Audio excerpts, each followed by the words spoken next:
Hello दोस्तों अगर आप रेलवे एनटीपीसी ग्रुप डी और किसी भी कॉम्पिटिटिव एग्जाम की तैयारी कर रहे हैं तो मैं आपके इस वीडियो में लेकर आया हूं जीके जीएस के सबसे महत्वपूर्ण प्रश्न। आज के इस सेट में ऐसे क्वेश्चंस होंगे जो परीक्षा में बार बार पूछे जाते हैं और आने वाले एग्जाम के लिए बहुत इंपॉर्टेंट है, तो वीडियो को आखिरी तक जरूर देखना क्योंकि एक एक प्रश्न बहुत काम का है। चलिए शुरू करते हैं आज का most important GK GS practice set. देखते हैं पहला क्वेश्चन क्या पूछा है आपसे। पहला क्वेश्चन जो पूछा है वह पूछा है भारतीय संविधान के किस अनुच्छेद के तहत वार्षिक वित्तीय विवरण पेश किया जाता है। आपसे पूछा कि भारतीय संविधान के किस अनुच्छेद के तहत वार्षिक वित्तीय विवरण पेश किया जाता है। बताइए इस प्रश्न का राइट आंसर क्या हो जाएगा। राइट आंसर मेरे साथ आप लोग कमेंट बॉक्स में बता दीजिए। इसमें 20 क्वेश्चंस मिलेंगे, 20 में से आपके 15 प्लस क्वेश्चन सही होने चाहिए। अगर 15 प्लस सही है तो आपकी तैयारी अच्छी है, वरना बहुत ज्यादा ध्यान देने की जरूरत है। बताइए इसका राइट आंसर क्या हो जाएगा। राइट आंसर हो जाएगा ऑप्शन बी, अनुच्छेद 112 इस प्रश्न का राइट आंसर हो जाएगा। भारतीय संविधान का अनुच्छेद 112 वार्षिक वित्तीय विवरण से संबंधित है। इसी के तहत केंद्र सरकार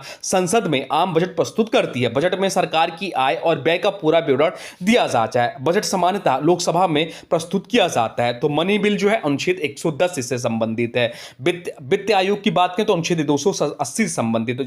अनुच्छेद 280 जो है वित्त आयोग से संबंधित है और अनुच्छेद 360 जो दिया हुआ है वित्तीय आपातकाल से संबंधित है। या अभी सब पॉइंट ध्यान रखिएगा। अब चलते हैं अगले प्रश्न की ओर, देखते हैं अगला प्रश्न क्या पूछा है आपसे। अगला प्रश्न पूछा है हम्पी के स्मारकों का समूह भारत के किस राज्य में स्थित है। आपसे पूछा है कि हम्पी के स्मारकों का समूह भारत के किस राज्य में स्थित है। बताइए राइट आंसर क्या हो जाएगा। राइट आंसर कमेंट बॉक्स में लिख दीजिए। तो इस प्रश्न का जो राइट आंसर हो जाएगा वो हो जाएगा ऑप्शन डी, कर्नाटक इस प्रश्न का राइट आंसर हो जाएगा। ऑप्शन डी इस प्रश्न का राइट आंसर हो जाएगा। हम्पी के स्मारकों का समूह कर्नाटक राज्य में स्थित है या यूनेस्को की विश्व धरोहर स्थल सूची में शामिल है। हम्पी विजयनगर साम्राज्य की राजधानी थी। यहाँ का प्रसिद्ध स्टोन चैरोट बहुत चर्चित पर्यटन स्थल है। हम्पी जो है तुंगभद्रा नदी के किनारे स्थित है। जो एक्स्ट्रा पॉइंट्स बताता हूं बहुत ज्यादा इंपॉर्टेंट रहेगा, ध्यान से सुना करिए। विजयनगर साम्राज्य के संस्थापक कौन थे, या भी एग्जाम में क्वेश्चन बनता है। तो विजयनगर साम्राज्य के संस्थापक जो थे हरिहर और बुक्का है। कर्नाटक की राजधानी क्या, तो कर्नाटक की राजधानी जो है बेंगलुरु है। हम लोग 20 क्वेश्चन देखने को कह के करते हैं, परंतु जो हमारे क्वेश्चन हो जाते हैं लगभग 50 प्लस क्वेश्चन होते हैं। चलिए देखते हैं अगला प्रश्न क्या पूछा है आपसे। अगला प्रश्न जो पूछा है वह पूछा निम्नलिखित में से कौन सा एंजाइम अग्नाशय द्वारा स्त्रावित नहीं होता है। आपसे पूछा है कि निम्नलिखित में से कौन सा एंजाइम अग्नाशय द्वारा स्त्रावित नहीं होता है। बताइए राइट आंसर क्या हो जाएगा। राइट आंसर कमेंट बॉक्स में लिख दीजिए। तो ट्रिप्सिन, एमाइलेज और लाइपेज ये सभी अग्नाशय द्वारा स्त्रावित होते हैं, परंतु रेनिन जो है यह अग्नाशय द्वारा स्त्रावित नहीं होता। तो ऑप्शन सी इस प्रश्न का राइट आंसर हो जाएगा। अग्नाशय द्वारा ट्रिप्सिन, एमाइलेज और लाइमेज एंजाइम स्त्रावित किए जाते हैं। रेनिन एंजाइम अग्नाशय से नहीं निकलता या शिशुओं के अमाशय में दूध पाचन से संबंधित होती है। अग्नाशय शरीर की मिश्रित ग्रंथि कहलाती है। अब चलते हैं अगले प्रश्न की ओर, देखते हैं अगला प्रश्न क्या पूछा है आपसे।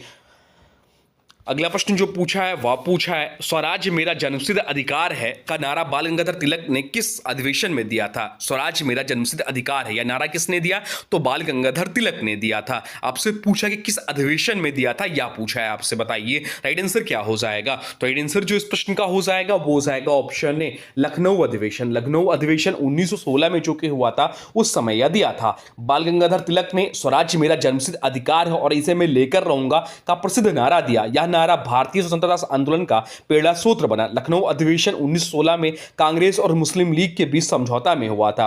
तिलक को लोकमान्य की उपाधि दी गई थी। तिलक द्वारा शुरू समाचार पत्र जो है केसरी और मराठा है। लाल बाल पाल त्रयी में शामिल हैं ये। अब चलते हैं अगले प्रश्न की ओर, देखते हैं अगला प्रश्न क्या पूछा है आपसे। अगला प्रश्न जो पूछा है वह पूछा प्रसिद्ध लोसांग उत्सव भारत के किस राज्य में मनाया जाता है। आपसे पूछा है कि प्रसिद्ध लोसांग उत्सव भारत के किस राज्य में मनाया जाता है। बताइए राइट आंसर क्या हो जाएगा। राइट आंसर कमेंट बॉक्स में लिख दीजिए। तो राइट आंसर जो हो जाएगा वो हो जाएगा ऑप्शन बी, सिक्किम इस प्रश्न का राइट आंसर हो जाएगा। ऑप्शन बी इस प्रश्न का राइट आंसर हो जाएगा। लोसांग सिक्किम का प्रसिद्ध पारंपरिक उत्सव है या फसल कटाई और तिब्बती नववर्ष से जुड़ा पर्व माना जाता है। इस दौरान पारंपरिक नृत्य और सांस्कृतिक कार्यक्रम आयोजित किए जाते हैं या मुख्य रूप से भूटिया समुदाय द्वारा मनाया जाता है। सिक्किम की राजधानी क्या, तो सिक्किम की राजधानी गंगटोक है। सिक्किम भारत का 22वां राज्य बना था। कंचनजंगा भारत की सबसे ऊंची ऊंची चोटी जो है सिक्किम में स्थित है। अब चलते हैं अगले प्रश्न की ओर, देखते हैं अगला प्रश्न क्या पूछा है आपसे। अगला प्रश्न जो पूछा है वह पूछा है भारत के पहले मुख्य चुनाव आयुक्त कौन थे। आपसे पूछा है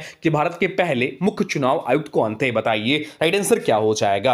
राइट आंसर जो हो जाएगा वो हो जाएगा ऑप्शन बी, सुकुमार सेन इस प्रश्न का राइट आंसर हो जाएगा। ऑप्शन बी इस प्रश्न का राइट आंसर हो जाएगा। सुकुमार सेन भारत के पहले मुख्य चुनाव आयुक्त थे। उन्होंने 1951-52 के पहले आम चुनाव का सफल संचालन किया। भारत निर्वाचन आयोग स्वतंत्र और निष्पक्ष चुनाव कराने के लिए जिम्मेदार संस्था है। चुनाव आयोग गठन जो हुआ था 25 जनवरी 1950 को हुआ था, इसलिए राष्ट्रीय मतदाता दिवस जो मनाया जाता है 25 जनवरी को मनाया जाता है। वर्तमान चुनाव आयोग का मुख्यालय कहां है, तो वर्तमान में चुनाव आयोग का जो मुख्यालय है वो नई दिल्ली में स्थित है। अब चलते हैं अगले प्रश्न की ओर, देखते हैं अगला प्रश्न क्या पूछा है आपसे। अगला प्रश्न पूछा चुंबकीय फ्लक्स की एसआई इकाई क्या है। आपसे पूछा कि चुंबकीय फ्लक्स की एसआई इकाई क्या है, बताइए राइट आंसर क्या हो जाएगा। तो राइट आंसर जो हो जाएगा वो हो जाएगा ऑप्शन बी, वेबर। वेबर इस प्रश्न का राइट आंसर हो जाएगा। चुंबकीय फ्लक्स की एसआई इकाई वेबर होती है। चुंबकीय क्षेत्र रेखाओं की कुल संख्या को चुंबकीय फ्लक्स कहते हैं। इसका प्रतीक जो था फाई होता है। विद्युत चुंबकत्व में इसका महत्वपूर्ण उपयोग होता है। टेस्ला जो दिया हुआ है, टेस्ला जो है चुंबकीय क्षेत्र की एसआई इकाई है। हेनरी जो है या प्रेरक तत्व की इकाई है, और गॉस जो है सीजीएस प्रणाली में चुंबकीय क्षेत्र की इकाई है। अब चलते हैं अगले प्रश्न की ओर, देखते हैं अगला प्रश्न क्या पूछा है आपसे। अगला प्रश्न जो पूछा है वह पूछा है सिंधु घाटी सभ्यता का स्थल लोथल किस नदी किनारे स्थित है। आपसे पूछा है कि सिंधु घाटी सभ्यता का स्थल लोथल जो है किस नदी किनारे स्थित था, बताइए राइट आंसर क्या हो जाएगा। तो राइट आंसर जो हो जाएगा वो हो जाएगा ऑप्शन सी,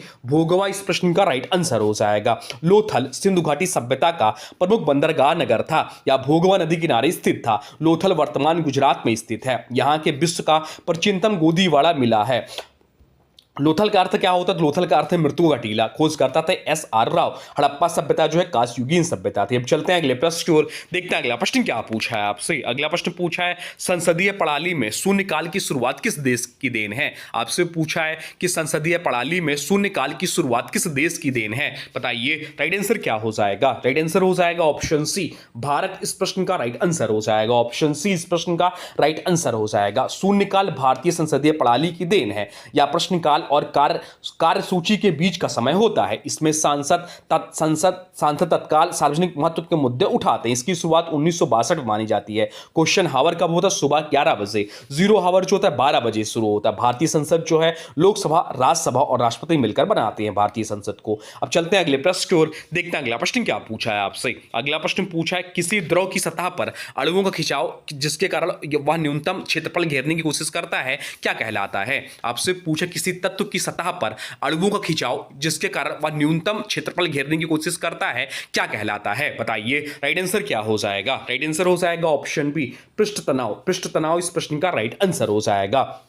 द्रव की सतह पर अणुओं के खिंचाव को पृष्ठ तनाव कहते हैं। इसी कारण पानी की बूंद गोलाकार बनने की कोशिश करती है। पृष्ठ तनाव के कारण कुछ कीट पानी की सतह पर चल पाते हैं। साबुन मिलाने पर पृष्ठ तनाव कम हो जाता है। अब चलते हैं अगले प्रश्न की ओर, देखते हैं अगला प्रश्न क्या पूछा है आपसे। अगला प्रश्न जो पूछा है वह पूछा है विटामिन B3 की कमी से कौन सा रोग होता है। आपसे पूछा है कि विटामिन B3 की कमी से कौन सा रोग होता है, बताइए राइट आंसर क्या हो जाएगा। राइट आंसर कमेंट बॉक्स में लिख दीजिए। विटामिन B3 जिसे नियासिन भी बोलते हैं, बताइए क्या होगा राइट आंसर। चलिए लिख दीजिए राइट आंसर कमेंट बॉक्स में। राइट आंसर हो जाएगा ऑप्शन बी, पेलाग्रा। पेलाग्रा इस प्रश्न का राइट आंसर हो जाएगा। विटामिन B3 की कमी से पेलाग्रा रोग होता है। इस रोग में त्वचा रोग, दस्त और मानसिक समस्याएं देखने को मिलती है। नियासिन शरीर में ऊर्जा उत्पादन के लिए महत्वपूर्ण विटामिन है। यह विटामिन मुख्यतः मांस, मछली, मूंगफली और अनाज में पाया जाता है। बाकी विकल्पों की बात करें तो स्कर्वी जो है इसी विटामिन सी की कमी से स्कर्वी नामक रोग होता है। विटामिन B1 की कमी से बेरी बेरी होता है और विटामिन ए की कमी से रतौंधी होता है। चलते हैं अगले प्रश्न की ओर, देखते हैं अगला प्रश्न क्या पूछा है आपसे। अगला प्रश्न जो है इंपॉर्टेंट प्रश्न है आपसे पूछा कि योजना आयोग को समाप्त कर नीति आयोग की स्थापना कब की गई। आपसे पूछा है कि योजना आयोग को समाप्त कर नीति आयोग की स्थापना कब की गई, बताइए राइट आंसर क्या हो जाएगा। राइट आंसर हो जाएगा ऑप्शन सी, 1 जनवरी 2015 को। ऑप्शन सी इस प्रश्न का राइट आंसर हो जाएगा। योजना आयोग को समाप्त कर 1 जनवरी 2015 को नीति आयोग की स्थापना की गई। नीति आयोग भारत सरकार की नीति निर्माण संस्था है। इसका उद्देश्य सहकारी शक्तिशाली संघवाद और सतत विकास को बढ़ावा देना है। नीति आयोग का मुख्यालय नई दिल्ली में स्थित है। नीति आयोग के पदेन अध्यक्ष जो होते हैं भारत के प्रधानमंत्री होते हैं। योजना आयोग की स्थापना 1950 में हुई थी। प्रथम उपाध्यक्ष अरविंद पनगड़िया थे नीति आयोग के, यह भी ध्यान रखिएगा। अब चलते हैं अगले प्रश्न की ओर, देखते हैं अगला प्रश्न क्या पूछा है आपसे। अगला प्रश्न पूछा है मृदा में मौजूद कार्बनिक पदार्थ सड़े गले अवशेष को क्या कहा जाता है। आपसे पूछा है कि मृदा में मौजूद कार्बनिक पदार्थ सड़े गले अवशेष को क्या कहा जाता है, बताइए। राइट आंसर क्या हो जाएगा? राइट आंसर हो जाएगा ऑप्शन बी, ह्यूमरस कहते हैं। ऑप्शन बी इस प्रश्न का राइट आंसर हो जाएगा। ह्यूमस की बात करें तो मृदा में पाए जाने वाले सड़े गले जैविक पदार्थ को ह्यूमस कहते हैं। ह्यूमस मिट्टी की उर्वरता बढ़ाने में महत्वपूर्ण भूमिका निभाता है या पौधों को आवश्यक पोषक तत्व उपलब्ध कराता है। अधिक ह्यूमस वाली मिट्टी खेती के लिए अधिक उपयुक्त होती है। ह्यूमस मिट्टी का गहरा रंग बनाता है। दोमट मिट्टी खेती के लिए सबसे उपयुक्त मानी जाती है। सॉइल प्रोफाइल में ऊपरी परत को टॉप सॉइल कहते हैं। अब चलते हैं अगले प्रश्न की ओर, देखते हैं अगला प्रश्न क्या पूछा है आपसे। अगला प्रश्न पूछा है विश्व का सबसे बड़ा नदी द्वीप माजुली किस नदी पर स्थित है। आपसे पूछा है कि विश्व का सबसे बड़ा नदी द्वीप माजुली किस नदी पर स्थित है, बताइए। राइट आंसर क्या हो जाएगा? तो राइट आंसर जो हो जाएगा वो हो जाएगा ऑप्शन बी, ब्रह्मपुत्र इस प्रश्न का राइट आंसर हो जाएगा। माजुली विश्व का सबसे बड़ा नदी द्वीप है या ब्रह्मपुत्र नदी पर स्थित है। माजुली असम राज्य में स्थित है या यह अपनी वैष्णव संस्कृति और सत्रों के लिए प्रसिद्ध है। माजुली को 2016 में जिला घोषित किया गया। ब्रह्मपुत्र नदी तिब्बत में सांगपो नाम से जानी जाती है। असम की राजधानी क्या है? तो असम की राजधानी जो है दिसपुर है। अब चलते हैं अगले प्रश्न की ओर, देखते हैं अगला प्रश्न क्या पूछा है आपसे। अगला प्रश्न पूछा परमाणु बम का सिद्धांत किस पर आधारित है। आपसे पूछा है कि परमाणु बम का सिद्धांत किस पर आधारित है, बताइए। राइट आंसर क्या हो जाएगा? राइट आंसर हो जाएगा ऑप्शन बी, नाभिकीय विखंडन पर। ऑप्शन बी इस प्रश्न का राइट आंसर हो जाएगा। परमाणु बम नाभिकीय विखंडन के सिद्धांत पर आधारित होता है। इसमें भारी परमाणु जैसे यूरेनियम या प्लूटोनियम का विखंडन किया जाता है या इस प्रक्रिया में अधिक ऊर्जा उत्पन्न होती है। विखंडन के दौरान श्रृंखला अभिक्रिया होती है। अब चलते हैं अगले प्रश्न की ओर, देखते हैं अगला प्रश्न क्या पूछा है आपसे। अगला प्रश्न जो पूछा है वह पूछा है एल्बर्ट बिल विवाद किस वायसराय काल में हुआ था। आपसे पूछा है कि एल्बर्ट बिल विवाद किस वायसराय काल में हुआ था, बताइए। राइट आंसर क्या हो जाएगा? राइट आंसर हो जाएगा option B, lord Ripon. Lord Ripon इस प्रश्न का राइट आंसर हो जाएगा। एल्बर्ट बिल विवाद 1883 में लॉर्ड रिपन के कार्यकाल में हुआ था। लॉर्ड रिपन और भी इंपॉर्टेंट है कि लॉर्ड रिपन के समय से ही नियमित जनगणना की शुरुआत हुई। नियमित जनगणना जो हुई थी भारत में पहली बार 1881 में हुई थी। इसी से नियमित जनगणना की शुरुआत हुई। पहली जनगणना जो हुई थी 1872 में लॉर्ड मेयो के कार्यकाल में होती है। आप पॉइंट ध्यान रखिएगा। इस बिल का उद्देश्य भारतीय न्यायाधीशों को यूरोपीय लोगों पर मुकदमा चलाने का अधिकार देता था। अंग्रेजों ने इसका तीव्र विरोध किया। लॉर्ड रिपन को भारत में स्थानीय स्वशासन का जनक कहा जाता है। अब चलते हैं अगले प्रश्न को, देखते हैं अगला प्रश्न क्या पूछा है आपसे। अगला प्रश्न जो पूछा है वह पूछा है मानव शरीर में रक्त का थक्का जमने से रोकने वाला प्रोटीन कौन सा है। आपसे पूछा है कि मानव शरीर में रक्त का थक्का जमने से रोकने वाला प्रोटीन कौन सा है, बताइए। राइट आंसर क्या हो जाएगा? राइट आंसर हो जाएगा ऑप्शन बी, हेपरिन इस प्रश्न का राइट आंसर हो जाएगा। हेपरिन रक्त को जमने से रोकने वाला प्रोटीन है। इसे प्राकृतिक एंटीकोएगुलेंट कहा जाता है। इसका उपयोग चिकित्सा क्षेत्र में रक्त के थक्के रोकने के लिए किया जाता है या मुख्यतः यकृत और फेफड़ों में पाया जाता है। अब चलते हैं अगले प्रश्न की ओर, देखते हैं अगला प्रश्न क्या पूछा है आपसे। अगला प्रश्न पूछा किस ग्रह को लेटा हुआ ग्रह कहा जाता है। आपसे पूछा है किस ग्रह को लेटा हुआ ग्रह कहा जाता है, बताइए। राइट आंसर क्या हो जाएगा? तो राइट आंसर जो हो जाएगा वो हो जाएगा ऑप्शन सी, वरुण को। अरुण इस प्रश्न का राइट आंसर हो जाएगा। अरुण ग्रह अपनी ध्रुव पर लगभग 98 डिग्री झुका हुआ है। इसी कारण इसे लेटा हुआ ग्रह कहा जाता है या सौरमंडल का 7वां ग्रह। इसका रंग मीथेन गैस के कारण नीला दिखाई देता है।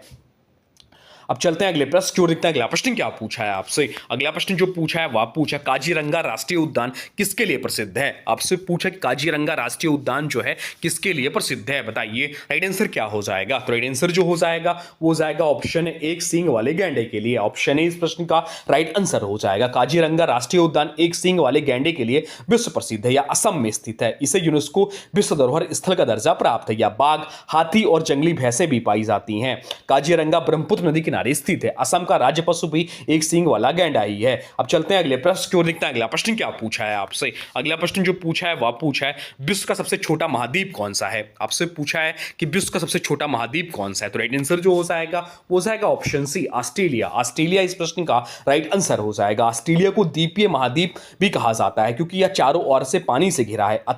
विश्व का सबसे बड़ा महाद्वीप जो एशिया है, यह भी ध्यान रखिएगा। अंटार्कटिका को सफेद महाद्वीप या विज्ञान के लिए समर्पित महाद्वीप कहा कहा जाता है? और ऑप्शन डी जो है दक्षिण अफ्रीका, तो दक्षिण अफ्रीका को अंध महाद्वीप यानी कि डार्क कंटिनेंट के नाम से जाना जाता। तो ये थे आपके टॉप 20 जीके जीएस के प्रश्न जो आपके आने वाले एग्जाम के लिए बहुत ही महत्वपूर्ण, आप किसी भी एग्जाम की तैयारी कर रहे हैं यहां से आपको क्वेश्चंस देखने को मिलेंगे। इसका प्लेलिस्ट भी बना हुआ है, आप इससे पहले का वीडियो नहीं देखे तो वहां से आप जाकर देख सकते हैं। अब आज के वीडियो से प्रश्न है, इसका राइट आंसर आप लोग कमेंट बॉक्स में बताना है। आज के वीडियो से प्रश्न है कि जीवों के वैज्ञानिक नामकरण की पद्धति किसके द्वारा शुरू की गई थी? आपसे पूछा कि जीवों के वैज्ञानिक नामकरण की पद्धति किसके द्वारा शुरू की गई थी? इसका जो भी राइट आंसर होगा कमेंट बॉक्स में जरूर बताइएगा। और हाँ, देखिए अभी तक आपने वीडियो को लाइक नहीं किया है तो प्लीज वीडियो को लाइक कर दीजिए और चैनल पे नए चैनल को सब्सक्राइब भी कर लीजिए। तो चलिए मिलते हैं एक नए वीडियो में, तब तक के लिए थैंक्स फॉर वॉचिंग।